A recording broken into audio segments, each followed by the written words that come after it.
बच्चों, let's read the question. The question says place occupied by an organism in relation to environment. ऐसे place जो organism से relation में है, उससे रिलेटेड है, कैसे, उसके एनवायरनमेंट को लेकर, उसे क्या कहते हैं. So now let's solve the question. सबसे पहले हम क्वेश्चन को सॉल्व करने का की कॉन्सेप्ट देखेंगे. की कॉन्सेप्ट क्या है कि हमें हैबिटेट के बारे में पता होना चाहिए. किसके बारे में पता होना चाहिए? हैबिटेट के बारे में. बिकॉज जो हमें डिफाइन गिवन है एक्चुअली में हैबिटेट की ही डिफाइन है. तो हैबिटेट क्या है? हैबिटेट होता है एक एरिया. एरिया कह सकते हैं हम इसे, लार्ज हो सकता है, छोटा हो सकता है, किसी भी टाइप का हो सकता है. एक एरिया जहां पे लिविंग ऑर्गेनिज्म, कौन लिविंग ऑर्गेनिज्म, कोई भी हो सकता है. फिश हो, बर्ड हो, एनिमल्स हो, ह्यूमन बींग्स हो, कोई भी, कुछ भी हो सकता है. ट्रीज हो, प्लांट्स हो, ग्रास, रूट, कुछ भी लिविंग होना चाहिए. लिविंग ऑर्गेनिज्म इंटरेक्शन शो करते हैं. क्या करते हैं? इंटरेक्ट करते हैं ये बायोटिक और ए बायोटिक फैक्टर के साथ. बायोटिक एंड ए बायोटिक के साथ ही इंटरेक्शन शो करते हैं. अब अगर हम बायोटिक की बात करें तो अपने प्रे एंड प्रीडेटर के साथ ही इंटरेक्शन शो करेंगे, एंड प्रीडेटर.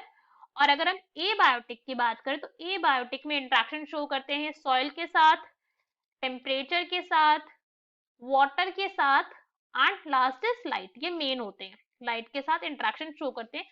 ऐसे एरिया को कहते हैं हैबिटेट. अब हैबिटेट का एक इंपॉर्टेंट पॉइंट ये है कि यहाँ पे आके जो एनिमल है वो लिव करता है. क्या करता है? लिव करता है. दैट मीन्स यहाँ पे वो कुछ काम नहीं कर रहा है, यहाँ पे रिप्रोडक्शन नहीं हो रही है, ना ही यहाँ पे फीडिंग हो रही है, सिर्फ लिव कर रहा है. स्लीप एंड रेस्ट वाला एरिया है इसका. कैसा है?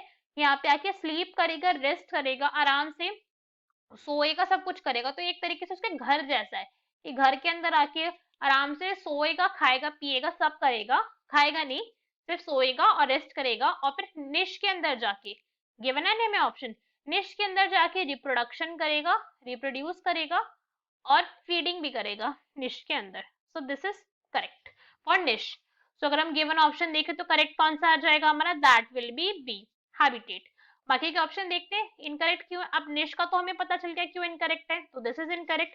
Next is habit. हैबिट क्या होती है? हैबिट होती है आदत की. उस ऑर्गेनिज्म की कैसी आदत है, उसको किस टाइप का फूड चाहिए, या फिर किस टाइप की उसकी लिविंग कंडीशंस होती है. This is habit. तो this is also incorrect. Next is edaphic. Edaphic का मतलब क्या होता है? ये भी इनकरेक्ट है. इसका मतलब है सॉइल इन्फ्लुएंस्ड.